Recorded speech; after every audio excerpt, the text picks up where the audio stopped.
Your gift is as safe as your character. One of my favorite quotes from Dr. Miles Monroe of blessed memory.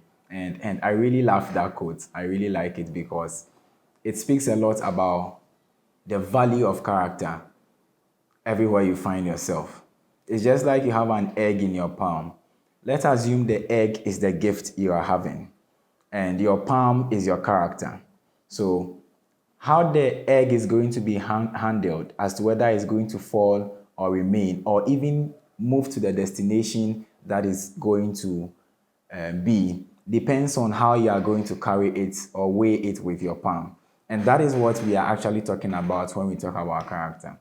I know if you watch the description of the video, you are going to see the place of character. Unfortunately, character does not have a specific place. Character is everywhere. So we don't have a particular place that you have to exhibit your character. Character must be exhibited everywhere you find yourself. It's that simple. And it's actually what makes you stand out in the multitudes of people.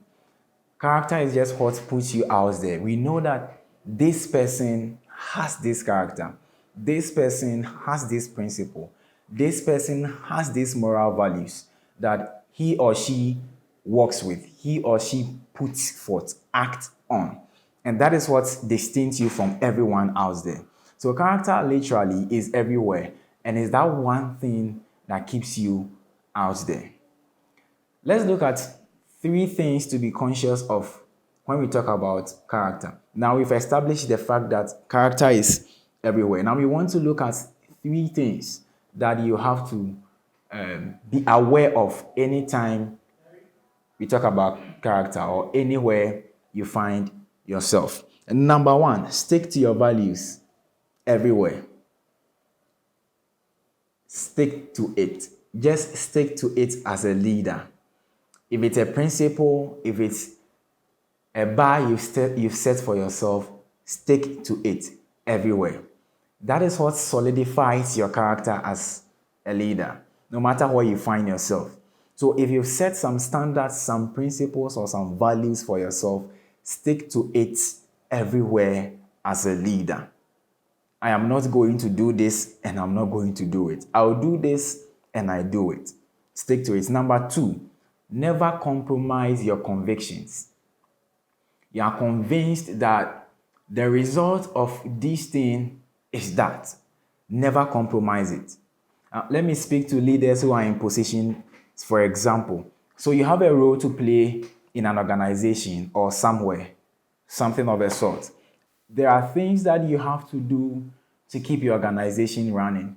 You know that the end of taking a particular decision is going to put your organization at a higher level or at a lower level.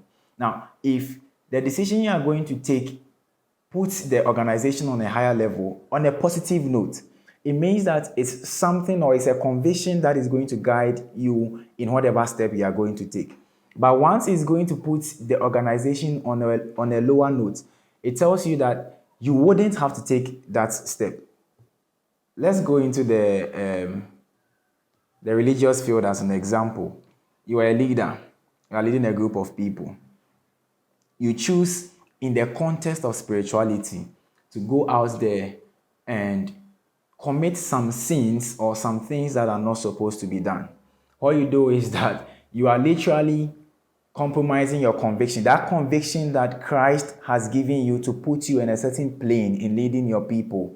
You have compromised that. So as soon as that is done, you are setting to the lowering of the standard of your organization or whichever church you are leading. Same applies to anyone, anywhere. You are in a business firm, you start engaging in some activities that is not approved by the organization, not part of the things that every person in the organization is convicted to do. You are actually not having a character that is worth emulating. So the second thing you would have to pay attention to is that you do not have to compromise your conviction. And number three is that you have to live and please God alone. God alone is the one you are supposed to please.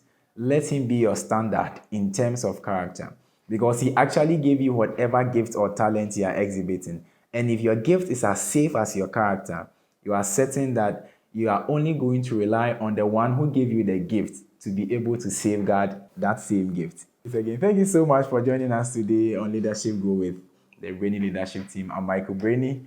I hope to see you in our next episode. It's getting exciting, it's getting interesting. We are learning a lot every day.